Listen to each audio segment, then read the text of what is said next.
No spin, no bias, no censorship. I'm Dan Wootton. This is Outspoken Live episode number 141. Click and subscribe to this brand new independent news source. Turn on the notification bell, then you'll be alerted to our brand new live shows, uncancelled interviews and special royal episodes. Breaking right now, Home Secretary Yvette Cooper bows to Elon Musk's pressure by offering government support to local Pakistani Muslim rape gang inquiries. But she fails to introduce a national inquiry and only commits a pathetic £10 million. Well, I wonder why. Here's a reality you will not hear in the MSM. Labour is a party of paedophiles, and I'm about to present Starmer's list of shame that the political establishment ignores. Now, I've been prompted to do this because do you notice that less than a week after a former Labour minister was arrested after a Facebook paedophile sting where he was accused of meeting a 15-year-old for sex, the MSM and the political establishment have simply moved on. And now, shocking claims about Labour and its resistance to this issue from ex-Conservative and Reclaim MP Andrew Bridgen. When I'm attacking a Labour MP who I believe is a paedophile and I'm getting flack from my own party, there's something wrong. How many of the MPs would you say in Parliament do you think would be of that? I've no idea. I've no idea, but we certainly had a bad record round here. My superstar panel, Reform UK's Sean Matthews and Reverend Canon Father Phil Harris join me live to weigh in after today's special digest.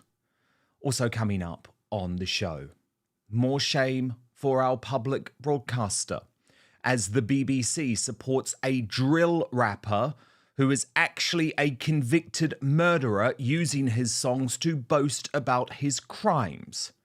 And more shame for woke ITV as Loose Women cancels rape gang survivor Sammy Woodhouse and refuses to apologise to the late Linda Nolan, one of her dying requests. This is all on the same day.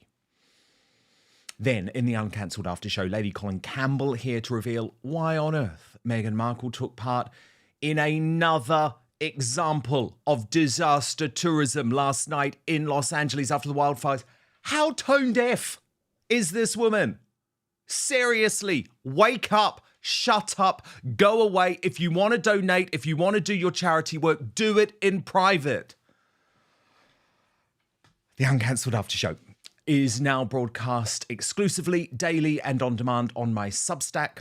You can Google it or get to it right now by visiting www.outspoken.live. You can sign up for free, completely for free. That is the most important thing. Of course, if you do want to take out a monthly paid membership, then you will support Outspoken and receive live and on-demand access to the Uncancelled After Show every single weekday. But the most important thing is you just join this community. www.outspoken.live.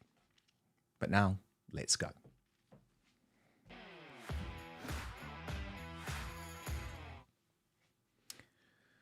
So here's a reality you won't hear in the MSM. Labour is a party of paedophiles. And I'm about to present Starmer's list of shame the political establishment ignores. I've been prompted to do this because do you notice that less than a week after a former Labour minister was arrested after a Facebook paedophile sting where he was accused of meeting a 15-year-old boy for sex, the MSM and the political establishment have simply moved on. Nothing to see here, folks.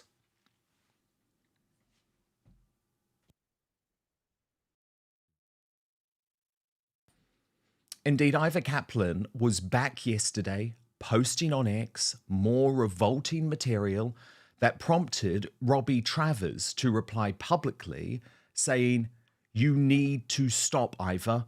You were messaging me at 16, offering me ways to advance my political career when we met.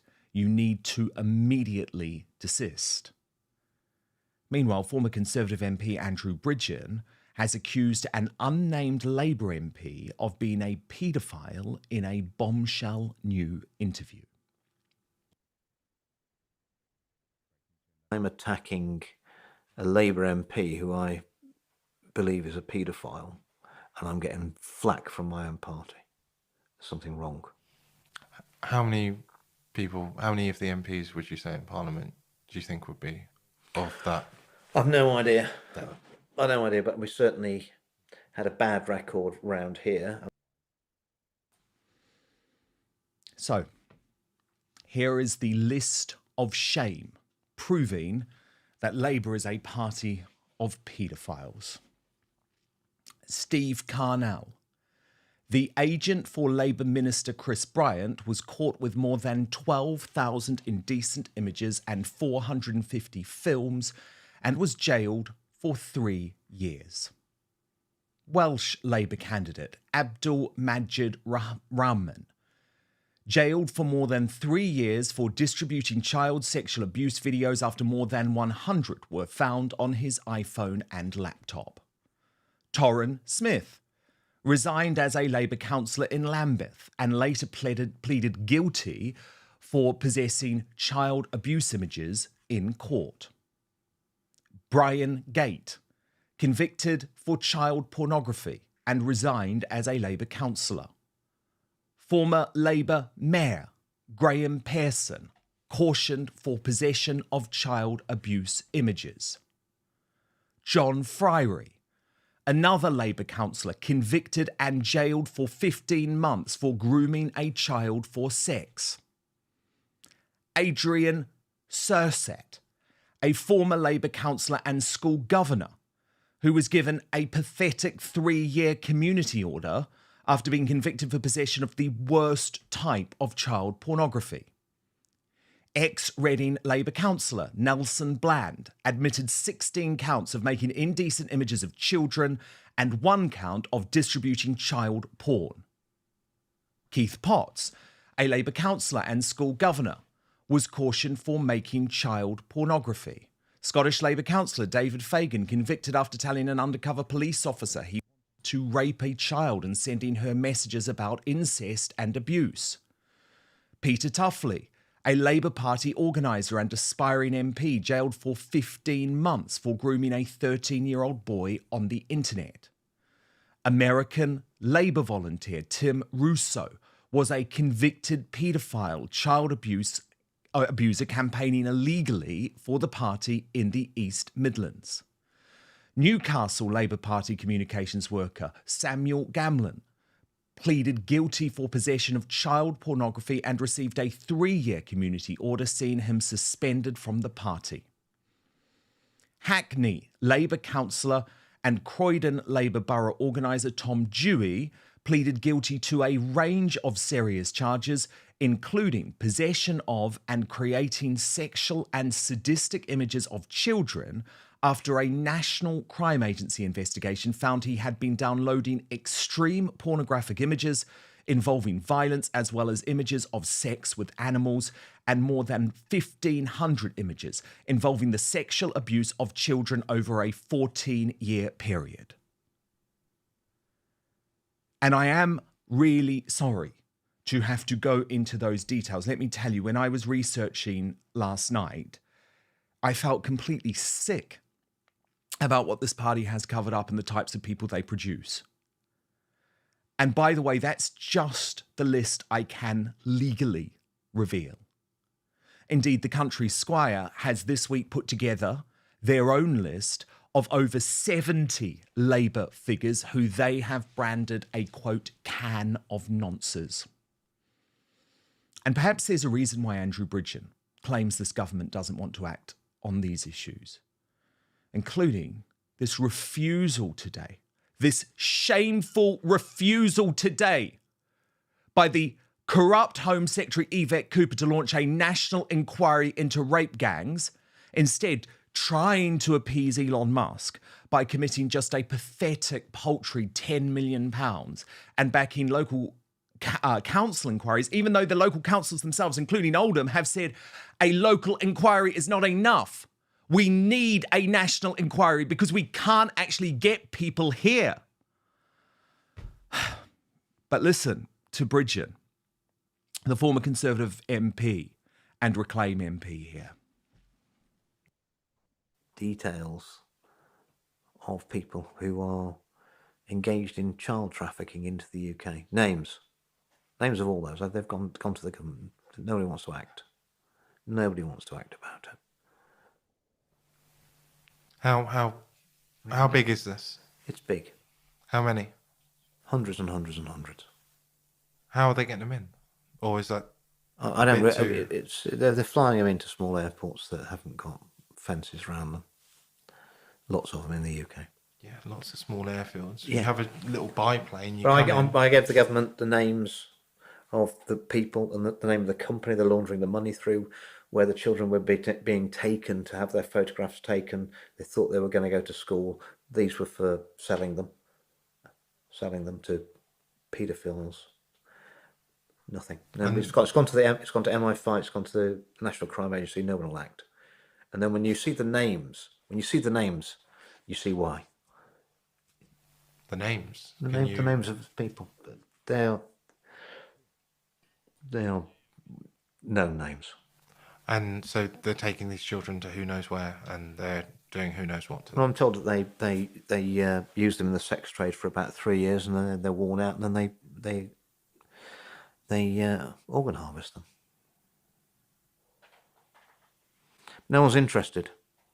No one wants to talk about it. No one wants to talk about lots of things. Now, Bridgen revealed all of that during the last election campaign. Total silence by the mainstream media. It was only after Alex Jones amplified that interview that finally people are taking notice. And as usual, I know what's going to happen. Bridgen is going to be derided and accused of being mad by the usual suspects in the mainstream media and all of the elites in Westminster, whose silence over Labour's shame, Labour's paedophile list, and the Pakistani Muslim rape gangs will go on.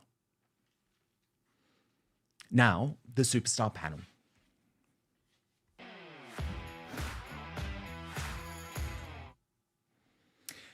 And I'm delighted to be joined today by Reform UK's Sean Matthews. He did damn well at the general election, pushing Labour into third place, and Reverend Canon Father Phil Harris. So, Father Phil, this is a very difficult topic. Who wants to talk about those crimes? Who wants to hear about those crimes? I've been truly haunted looking at the disgusting shame of the men in the Labour Party. And as I say, that's a tiny proportion of them. Andrew Bridgen says there is a paedophile serving as a Labour MP. And it's very hard, isn't it, to look at that list and think that there's no connection to today's refusal by the Home Secretary Yvette Cooper to launch a national inquiry into the Pakistani Muslim rape gang scandal.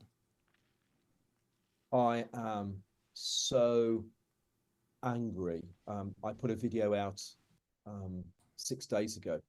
I was just fuming, Dan, at the cover-ups, and they are literal cover-ups. And I've been deeply embarrassed. So let me just say one thing. Those that know me in terms of church and my bishops will know that I have absolutely gone after people who have any wrongdoing within the church. And so, having committed years to that, I was just embarrassed at the Elon Musk post that really raised the bar here, because we knew there was a problem. It's just the magnitude of the problem, and the fact that it's been covered up for as long as it's been covered up. And I don't think it's just,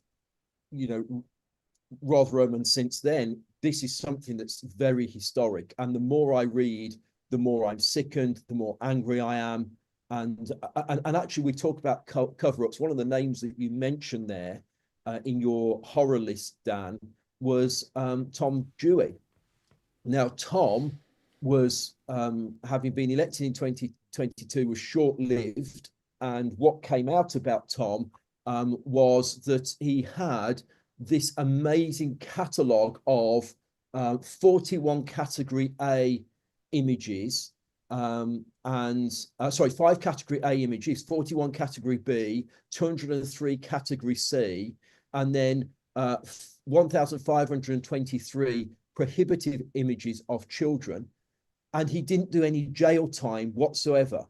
And even worse than that now, on appeal, he's had his ability to work with children reinstated. And I'm kind of going, hang on a second, what is going on? Hell? I've only just discovered this today. It literally in May 2024, his appeal, the order barring him from having any contact or communication of any kind with any child under the age of 18 was removed, and the appeal ruling handed down by Mrs. Justice May removed that restriction in its entirety. And it gets worse. No appeals were made against other restrictions imposed on Dewey. This is just like no jail time, suspended 2-year sentence, and he now can work with children again. And this guy was living with the mayor of Hackney, the Labour mayor of Hackney. He had been doing this for 14 years, the entire time he was in the party. Correct. And we're meant to believe no one in Labour knew. No one in Labour knew. Even though, by the way, Father Phil, he had been suspended under mysterious circumstances by the Croydon branch of the Labour Party, but then was allowed to move on and run to be a councillor in Hackney. This party is crooked. This party is corrupt. This party is covering up child abuse crimes. Without any shadow of a doubt. Obviously, this one particularly just made me sick. The fact that you have a suspended sentence when you've got category A, 5 category A, 41 category B, and 203 category C indecent images of children, and he can now still work with children because the bar on him has been lifted. I'm just like going, talk about cover up. Sorry, I'm just like, and we're not even mentioning the paedophile information exchange here, Dan. Go on. Well, the paedophile, information exchange was created in 1974 when we were going through this rapid transformative social change, and its leaders sought to further their cause by attempting to align themselves with feminist and anti-racist and gay rights movement. And basically, it was affirming the fact that it was okay to have relations with children. There's several arguments that were kind of really chilling, that around the age of consent and that every adult and child had the right to have sex. And you just kind of go in, and that actually ended, I think it was mid-80s, something like 1984, when the paedophile information exchange was actually ended. And there are notable Labour grandees that were part of that PIE, that paedophile information exchange. I just know what to say. I just like I'm sick to my stomach, and people have the audacity.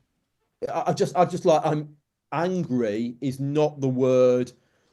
You've got children who are being abused today, and you cannot mention it because it's racist or it's Islamophobic. Absolutely. Or whatever. Absolutely. And it's just. And remember, this inquiry, even the local inquiry in this pathetic £10 million from Yvette Cooper would not be happening if it weren't for Elon Musk standing up for Tommy Robinson, which is a whole other conversation. But look, I want to bring Sean Matthews in on the political side of things here. Sean, firstly, great to have you on Outspoken for the first time. Congratulations on your result in the East Midlands at the general election, because really you only had a few weeks to prepare Victoria Atkins, big conservative name, her vote share was down 34%. You came from a standing start to receive a 25% share of the vote, pushing Labour into third place. So a few more weeks, I imagine you probably would have been the 6th Reform UK MP. So congratulations on that. What do you think about this shameful decision today by Yvette Cooper to, I think, try and fob off all of us who are saying there must be a national inquiry? Yeah, it's just an audit that she's called for today, really. It's nothing that's going to make any huge difference. It's just a tiny little thing that she's hoping will satisfy people like you and I. And by the way, Dan, thank you for doing what you did earlier and naming those people. It was chilling even just to sit here and listen to it, let alone you reading it out. But I will disagree with one thing that you said. I think it's going to change. The mainstream media are losing their strength, as it were, and shows like yourselves and Twitter, X now, are out there and they are making a difference. And I think that given time, it will change and there will be an outcome. And eventually, I can guarantee you, there will be a national inquiry. Because the dam has to burst. Well, actually, it's interesting, Sean. Let's have a look at these new polling figures that were released late last night after we came off air. Yeah, I love them. Yeah, because, I mean, this is overwhelming. Like, the British public, no matter what age you were, what party you were, want a national inquiry. Yeah, absolutely they do. And like you say, it's all demographics. It's everybody, whether you're a Reform voter, whether you're a teenager, whether you're a Labour voter. Everybody is saying that it's only right that there is a national inquiry. The only people that aren't saying that are in the government. And of course, Reform UK has pledged to fundraise for a national inquiry if the Labour Party doesn't introduce one. What I've found so fascinating about this, Sean, is that, again, rather than actually looking at the issue, trying to deal with the issue, do you know what the Westminster establishment are doing? They're coming for Reform UK. The Lib Dems are trying to get Nigel Farage in trouble with the parliamentary authorities, saying, oh, this looks like a fundraising pledge for Reform UK. No, it's not. What he's saying and what Reform UK is saying in this case, and I fully back what your party is doing, is actually we can no longer trust the government and the establishment to do what is right, so let's just do it ourselves. And why the hell not? Absolutely, why the hell not? We've demonstrated that with the Manchester Airport issue. We began, and those two men were in court today. By the way, they did not issue a plea, but you do have to question, if it weren't for the independent media and if it weren't for Richard Tyson, Reform UK's work on this matter, if they ever would have ended up in court. You're absolutely right. I do wonder whether that would have been the case. And don't forget, I was a former police officer, so I sit there and I have to wonder what on earth the CPS were doing taking so long. Why on earth they couldn't charge those people at latest 2 or 3 days after they saw the evidence. And as you say, if it wasn't for Richard Tice, who is just down the road in Boston and Skegness, if it wasn't for him and Nigel Farage standing up and saying that we will do the prosecution if the government don't, then I don't think it would have come about. So I'm mindful of that when I say that there will be a national inquiry, because there will be, whether it is pushed through by Reform, and it's not a money-making exercise for them. It is genuinely what it is. It is a desire to have this thing out once and for all. Now, the trouble with that is that people are going to be exposed. People like Victoria Atkins, who was the minister in 2018, the safeguarding minister, and she decided that there was no case to answer for, making it mandatory to report child sex offences. it's just unbelievable. I know. Well, that's the thing. And we see Father Phil today, this comeback from Kemi Badenoch. I couldn't even get through the whole speech. I have to be honest. I couldn't even get through the whole speech. I'm not even playing you any of it because it feels irrelevant to me, actually. I can't take her seriously, given that her government did allow all of this to happen, unfortunately. And I say this as someone, by the way, who supported Boris Johnson, who supported Liz Truss, who wanted the Conservatives to do the right thing. Nauseating. That's all it was. It was nauseating. So the thing that really gets me is every time that Kemi stands up at the dispatch box, she should start her question with, we know that the 22 billion is not a factual figure according to the OBR. We know that we were the fastest growing economy in the G7, and disarming those rebuttals, because I haven't heard Sir Keir Starmer actually answer one question yet. And I think me and Calvin Robinson had a good feeling about Kemi Badenoch some time ago, but actually she is not up to the job, and it's just nauseating. And I was a Conservative all of my voting life until very recently, and they just lost, absolutely lost. And what they did over the 14 years, they are so much to blame. And it is the Uni Party. And Dan, you and I have talked about this lots. The Uni Party, they're just the same. They're just the same. And whether it's left or right of the aisle, it's no longer left or right of the aisle. It's a blob, isn't it? It's just a blob that's playing politics, who have frustrated the will of the people constantly for their own agenda. And we have, whichever side, whether it was Labour or Conservative, we have this moral relativism that's crept in, that they are the morality now. It doesn't matter what the people say, we know better, and then we end up where we're going to end up with. And actually, just going back to what we was discussing previously, the £10 million that's been put into the pot, it's basically 2 inquiries. There's nothing there. People hear £10 million and it's nothing in terms of the cost of these inquiries. And so we've just been sold a pup constantly. And I think the people now are waking up, given the figures. What was it? 76% felt that there should be a national inquiry. So people are waking up. But the rebrand of Conservatives, I said last time I was on, we've just seen the last Labour government. We've already seen the last Conservative government. Wow. Well, that's going to be music to the ears of Sean Matthews. Sean, are you still intending to try and unseat Victoria Atkins at the next election? Is that your plan? Well, before I answer that, let me just say, stop it. Leave Kemi alone. We love her. We think she's brilliant. Yeah, well, I did say Reform UK's dream was going to be a Kemi Badenoch leadership. The person who would have caused you guys some real challenges was Robert Jenrick. That was a big mistake. Yeah, you're right. You are right. I didn't discuss it particularly with the party, but I do think Robert Jenrick was the one that would probably have got closest to where we are, and therefore would have caused us more trouble. No, it's great. Leave her where she is. She's doing this all really well.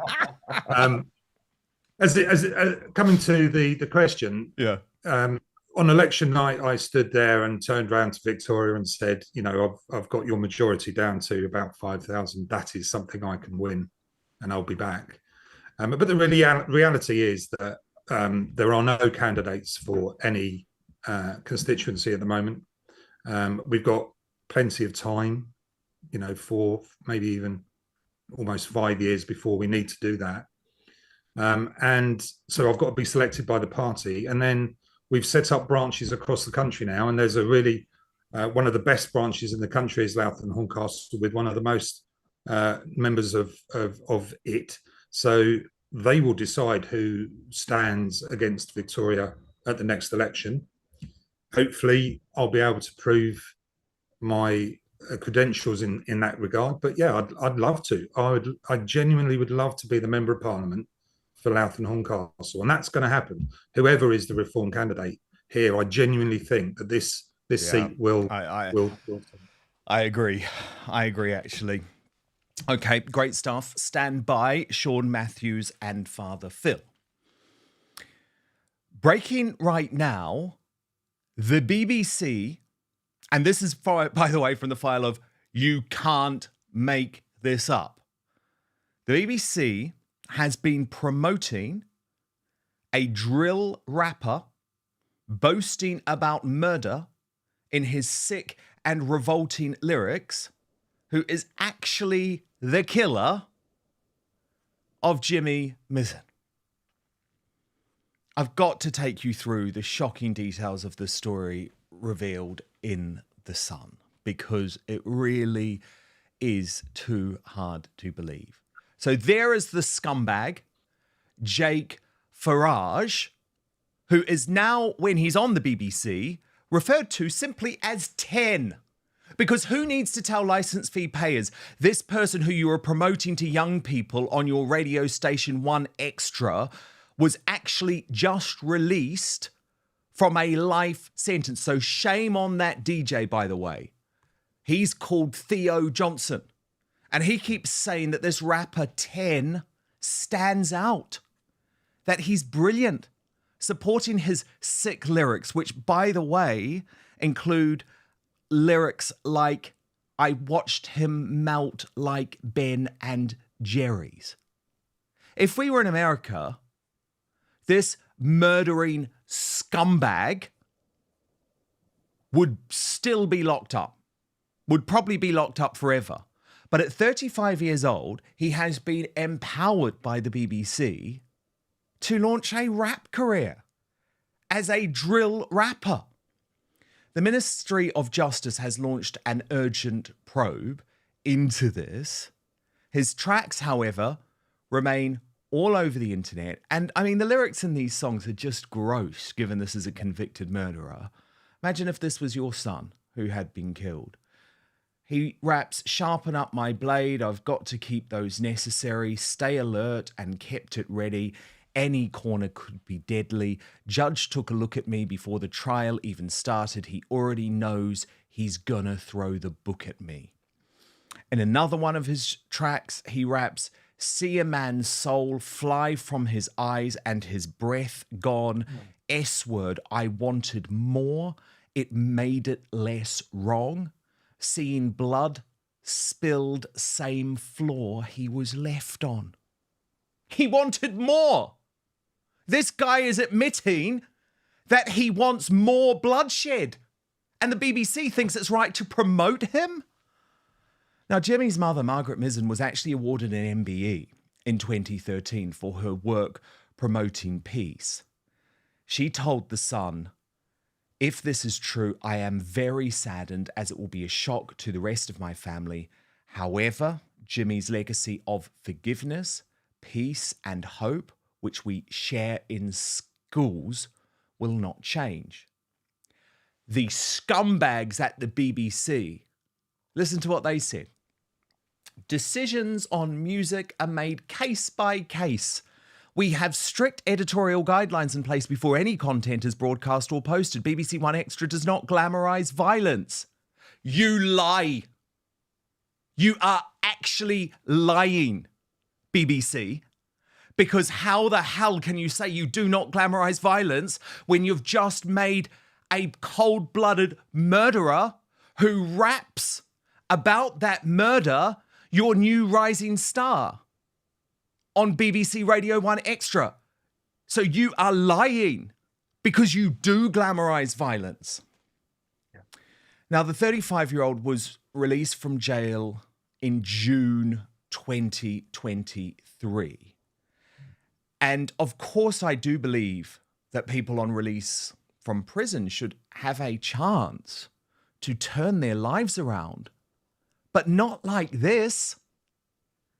It's actually illegal to make money from your crimes in this country, and that's what he is doing. He is cashing in on his reputation as a cold-blooded murderer. And just for a reminder for folk who don't know, that the murder of Jimmy, who was an altar boy, was absolutely despicable. Yeah. He was at a bakery in southeast London. He was attacked by this sick man who had gone in and started an argument. He then hurled a Pyrex dish at Jimmy, severing an artery that killed him. And now he's out. Jimmy's dead. He's out. And he's boasting on Instagram, saying, got my first spin on BBC introducing one extra Theo Johnson song. And do you know what Theo Johnson said when he introduced 10 to his listeners? He didn't say, I'm about to play you a murderer, a convicted murderer. Instead, he said, you see 10, yeah, he delivers the bars in a certain way that makes him really stand out to me. I'm really liking what I'm hearing when I'm hearing what he's laying down at the moment. And I know my producer, KC, is a big fan as well. And she's been singing his praises and proper rocking with his tunes. Let me bring in my superstar panel now. Father Phil and Reform UK's Sean Matthews. Sean, this man has been released, okay? I accept that. But why the hell is the BBC promoting his songs that glamorize the murder of an 18-year-old altar boy? And that's the point, isn't it? This story could have been Yes. very different.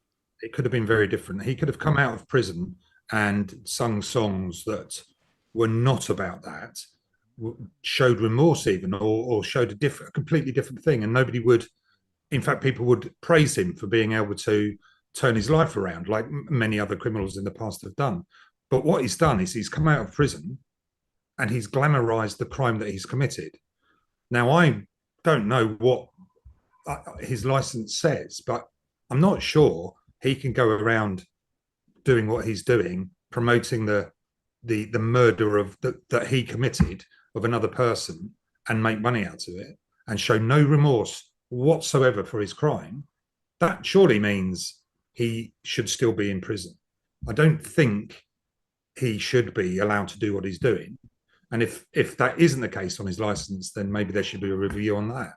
But no, he could have been very different. He could have come out of prison and been a very different person. I don't like that sort of music, but my son does. But he could have made songs that didn't refer to his crime. He could have done things differently. Totally. And it would have been very different. But don't rap watched him melt like Ben and Jerry's, for God's sake. Stop publicising them. They're woke as well. But no. Well, that's very true. Father Phil, you have strong personal views on the murder of Jimmy Mizzen. This is horrendous. So the first thing I've just got to make a comment on is drill rap. What drill rappers argue is they're talking about lived experience. The reality is, to the person who is listening, it is actually drawing them into someone else's experience that isn't edifying at all. It's drawing people into a world that they shouldn't be drawn into. This is glorifying something that has happened that should not be glorified. Sean is exactly right in terms of what he said. Jake Farry, 10, is actually making money and continually living what he has done through the lyrics of his songs. And that means there has to be a question to me about rehabilitation. Is this person rehabilitated if they are still living their experience through the lyrics of their songs?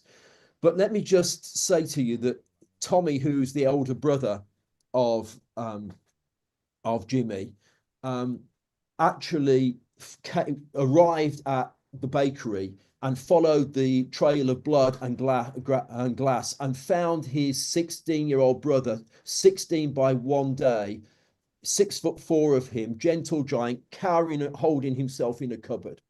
And he died in his arms. And we have this he literally died in his arms. And you know, we have this person glorifying this evil act, and I just want to turn it into some good, because what we can say here is the Mizzen Foundation, and both Barry and Margaret both received MBEs for the foundation, and they are on the back of Jimmy's awful death, promoting forgiveness, peace, and hope. And the Mizzen Foundation was set up. They go to Our Lady of Lourdes parish in Lee, southeast London, and you know, just please go, and people listening to this, let's turn some good into this. Go to the Mizzen Foundation. That's MIZEN Foundation. .enthuse, ENTHUSE.com, and you can help the charity there. But if you go /profile, you will find a video that was from the Pope's Vigil in Hyde Park, of them talking about Jimmy's death, of both Barry and Margaret sharing their story, and Tommy and George were on the platform with them. And later on today, can I just encourage people, go there and look at the video. It's the best 8 minutes, 51 seconds that you'll spend this evening, because it will turn this situation that's happened into some good. But shame on the BBC, shame, shame, shame. You know, as soon as you've got someone who is covering their face, doesn't alarm bells or shouldn't alarm bells begin to ring. So, you know, just please, just, you know, support the Mizzen family. They've done a great deal for kids, and they are, you know, just promoting on the back of this forgiveness, peace, and hope. And just from my Christian point of view, the kingdom of God is righteousness, peace, and joy in the Holy Spirit. And if we want joy, we need righteousness, and peace only comes out of righteousness. Do the right thing here, BBC. You know, but they never do the right thing. I mean, no, come on, I mean, I have zero faith in the BBC, Sean Matthews. Zero faith. This organisation needs to be defunded. I very much hope that will be a key policy for Reform UK, because look at their history. Savile, Hugh Edwards. I mean, this is a completely morally corrupt and morally bankrupt organisation, which, if it were operating in the private sector, would simply not exist. It would have been shut down. It would have had its name changed. And yet we're expected to keep propping it up and talk about the BBC, or the British Bashing Corporation, as I call it, as some sort of national institution. Well, I'm sorry, Sean Matthews. I just look at the facts. And this is one of a million BBC scandals. Yeah, it's another nail in the coffin. We've already said it will be defunded if we get into government next time. It's time the BBC modernised. Yeah, thank you. It's time the BBC modernised, moved on, and grew up and survived on its own. And that is heartbreaking, because, you know, as a man of older years, as it were, I loved the BBC. It used to be fantastic. They used to be and produce some amazing things, and it did have its time. But I'm afraid that time is gone, and it's been overrun. And it's kind of a small example of what the country is like, really. It's been driven to despair. It's been, over the last 20 years, and I don't want to blame Tony Blair, but I'm going to, but over the last 20, 25 years, his legacy has driven the BBC and this country to within an inch of its life. And we need reform to get in there and shake it back up to what this great country can be. There are, you know, looking over Reverend Phil, there are very low standards of Christian beliefs and morals in this country now. And the two stories actually go hand in hand, don't they? The story started off with, and this one, there are no real Christian values left in this country. And that's the trouble that we're in. Yeah, big time. Absolutely.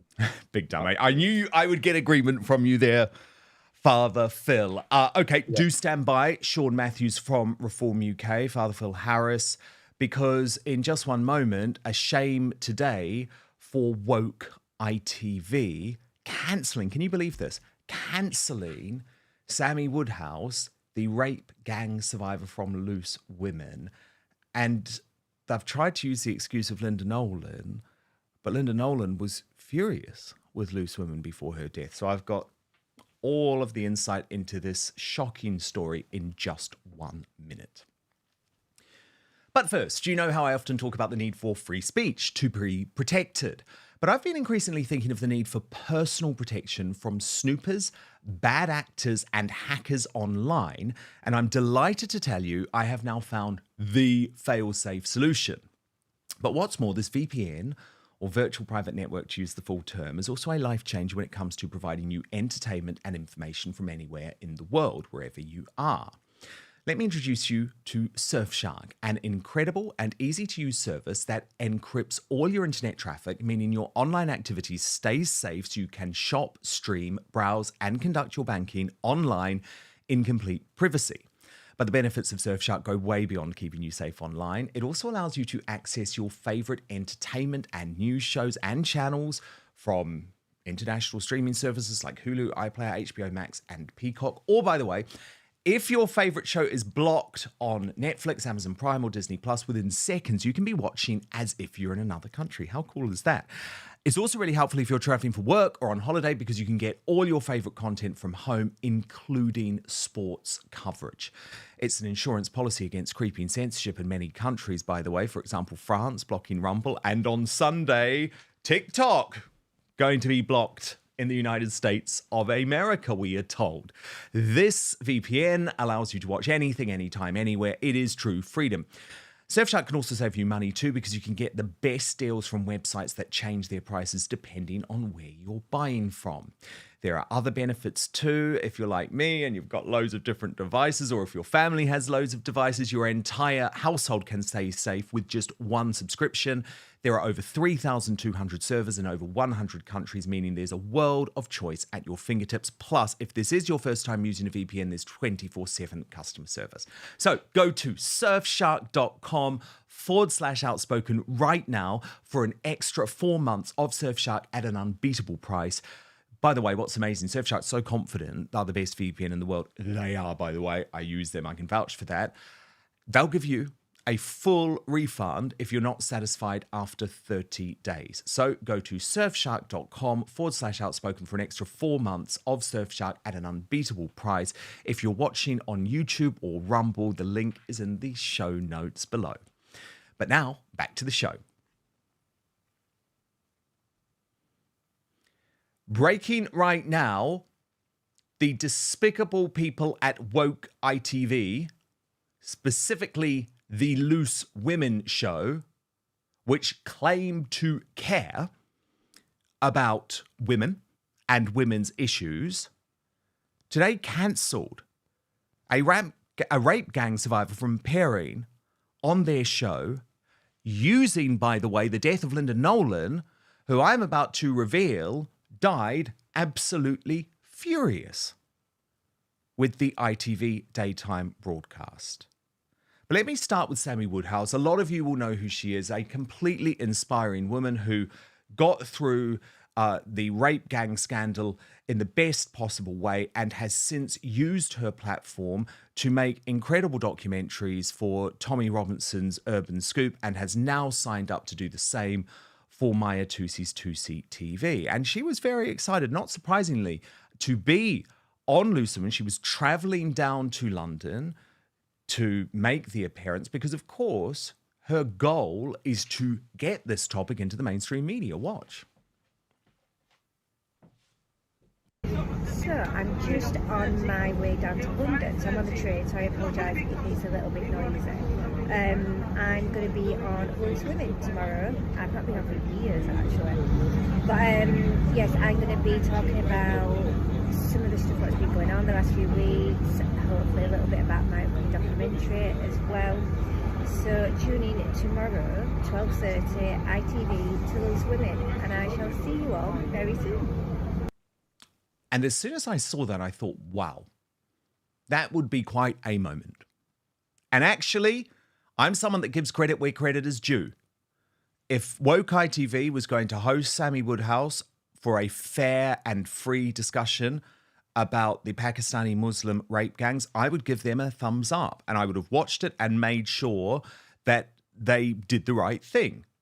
However, unsurprisingly, Sammy Woodhouse yesterday tweeted, "Unfortunately, I will no longer appear on Loose Women tomorrow. Sorry, guys." And she added, "Unfortunately and sadly, Linda Nolan has passed away, so the show will focus on her." Now, I didn't speak about Linda Nolan on the show yesterday because I was just still getting my thoughts together. I actually knew Linda Nolan very well. She was a subscriber of Outspoken, a big supporter of mine. And when she first revealed the news that she had this devastating form of terminal cancer in 2020 and that she had shaved her head, and those really striking pictures, which I can show you now, and I know so many of you will remember and were touched by, because she was going through chemotherapy with her sister Anne at the time. It was just an extraordinary thing, especially given, by the way, another one of their sisters, of course, had already died of this terrible illness. And she chose me to reveal that news. And I knew that Linda Nolan was not happy with Loose Women, because you might remember this incident where she appeared on the show alongside her sister Colin Nolan and Kim Woodburn, and the whole thing erupted. And why I thought is Loose Women using Linda, this great woman, as an excuse to cancel Sammy Woodhouse.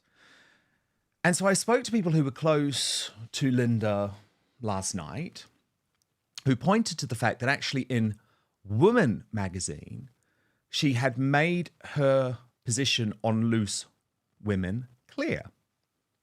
She told the magazine, "I don't think she would return to Loose Women. I've had a bit of a falling out with them. I didn't get a phone call from anyone to apologise, and I just thought I don't need to be treated like that. I was just sad to be treated like that." So you've seen what's going on here. And I will, by the way, pay tribute to Linda Nolan before the end of the show. But to come back to what's happened with Sammy Woodhouse, you've seen what's going on here. I know you've worked it out. I worked it out immediately. And Sammy, I've been in communication with her. She's worked it out too. Loose Women cancelled her because they didn't have the balls to have someone on their show, on their woke show with connections to Tommy Robinson, who was going to tell the truth about the Pakistani Muslim rape gang scandal. And what's more disgusting is that they used the death of Linda Nolan, someone who had so many issues with the show anyway, to cancel Sammy. Now, unfortunately, I had to put myself through tuning in to Loose Women today to see if they had told Sammy the truth. And of course they hadn't. There wasn't a special on Linda Nolan. They had a brief tribute at the top of the show, and then the show continued as normal. Jill Scott, the former England Lioness and I'm a Celebrity contestant, was on the show. There were lots of other segments. They could have hosted Sammy Woodhouse. They chose not to do so because they are part of the crooked and corrupt woke mainstream media who do not want to tell the truth about the rape gang scandal. Let me bring in my superstar panel now. Reverend Father Phil Harris and Sean Matthews of Reform UK. Father Phil, shame on Loose Women for this. Just so, firstly, to say and pay tribute, to Linda. I yesterday, as soon as I heard the news, I was sitting in a cafe in Birmingham, and I said, "Such sad news about Linda Nolan. My deepest condolences to her family. Eternal rest grant unto her, O Lord, and let your perpetual light shine upon her, and may her soul and the souls of all the faithful departed rest in peace." So, I was kind of like really taken. Linda was a tremendous person. But then when I saw this and saw Sammy's post, which you've just played, I'm just going, this is a cop-out. Now, bear in mind that it was January the 8th when Rotherham police contacted Sammy and asked her to delete posts on child sexual abuse. So you have that, and then you have this, which is clearly a cop out of the highest magnitude that I can think of, because they just did not want to deal with shining a spotlight on the message that Sammy has. And and Sammy just out of the shadows, just highlighting and the fact that her whole story is highlighting that children born out of rape, that the rapist has rights to that child. I can just imagine how contentious that would be for ITV. So when I heard that Sammy was going on, I'm going, yes, that's a real result. Thank you so much, ITV. But Dan, it's just a cop out. And, again, it's the establishment closing around and trying to shut down this conversation. And I can't see any other reason for it. So, ITV, shame on you, but we're not going away. We're going to keep highlighting these children that have been abused. And I think that Sammy, if I remember correctly, was 14 when she was abused, and she was pregnant at 15 by an abuser. We have to keep shining a light on this, and good on you, Sammy. And we're right behind you. And I'm just sorry that you haven't got your moment on ITV. However, you coming out and saying what you've done and us highlighting it here, the momentum is behind you, Sammy, and keep on going. Please keep on going. We need to get this dealt with in the public square. Yeah, very good point, Father Phil. I mean, Sean Matthews, it is a real shame, though, isn't it, that ITV don't have the balls to platform someone like Sammy Woodhouse. Yeah, I mean, you won't be surprised. It's not really the sort of thing I get to watch very often, or particularly would want to, but it was the opportunity for Sammy to get some real push with her story. But if you look at that video of her going down to London last night, all the comments underneath it are stand up for yourself. They're going to try and stop you saying what you want to say. They're going to try and censor you. Hundreds of messages saying basically what the ITV went ahead and did, which was stopped her saying her story. So it was coming. Everybody knew it, and for exactly the reasons that Phil mentions, it was never going to go ahead. And it's bizarre that the ITV would even suggest her going on the show. Using Linda as the excuse is just despicable. Oh, it's just despicable. Absolutely. Yeah, I think that's actually the worst part of it for me, because I was prepared to see if ITV and their producers were going to rebook Sammy. I know how this works. I worked on ITV daytime for 10 years on the Lorraine show, when, by the way, it was a very different sort of channel and it wasn't woke. ITV used to be the voice of the working classes in this country, believe it or not.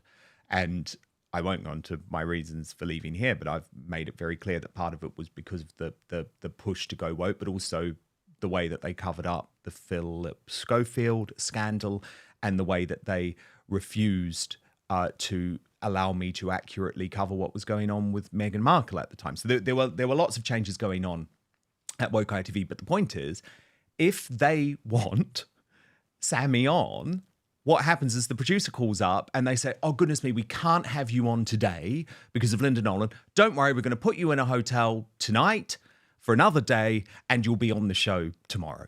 And they didn't do that. I've spoken to Sammy. They haven't provided her another date. She will never appear on Loose Women. And look, I will say it here. Here is a challenge to woke ITV daytime. Have Sammy Woodhouse on. Allow her to tell her story. And if you do that, I will praise you for that decision. But personally, I just cannot believe that will happen. As I say, it's one of those occasions where I very much hope that I'm proven wrong. I just don't think I will be, Father Phil. No, they're just not going to do it, are they? They are just not going to do it. It's not going to happen. We know it. You know it. I know it. Sean knows it. We all know it. It's not going to happen. The establishment has got round. They're trying to calm this all down, and it's not going to be calmed down. But it is, the establishment has got to ITV and whoever it is. And you're quite correct. The producer just calls you up and says, "This is the date. This is the date that you're going to be back on."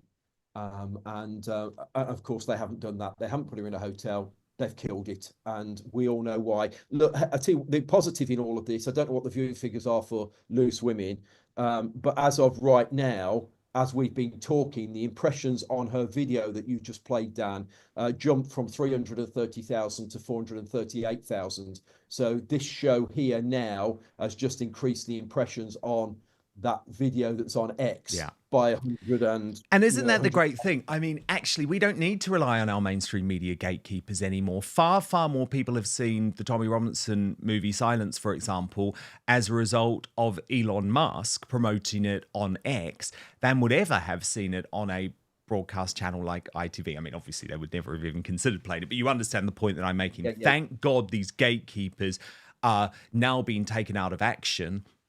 And I really do believe in 10 years' time, we won't even be talking about woke ITV. They're going to be a complete irrelevance, and I cannot wait for that day. But what a fabulous... Oh, sorry. Yes, Flo. And thank you for, facing these issues. It really is important. So thank you. Well, thank you for being part of a fabulous superstar panel, Reverend Canon, Father Phil Harris, and making his Outspoken debut. A delight to have him here, one of the rising stars of Reform UK, Sean Matthews. Hope you'll both be back very soon.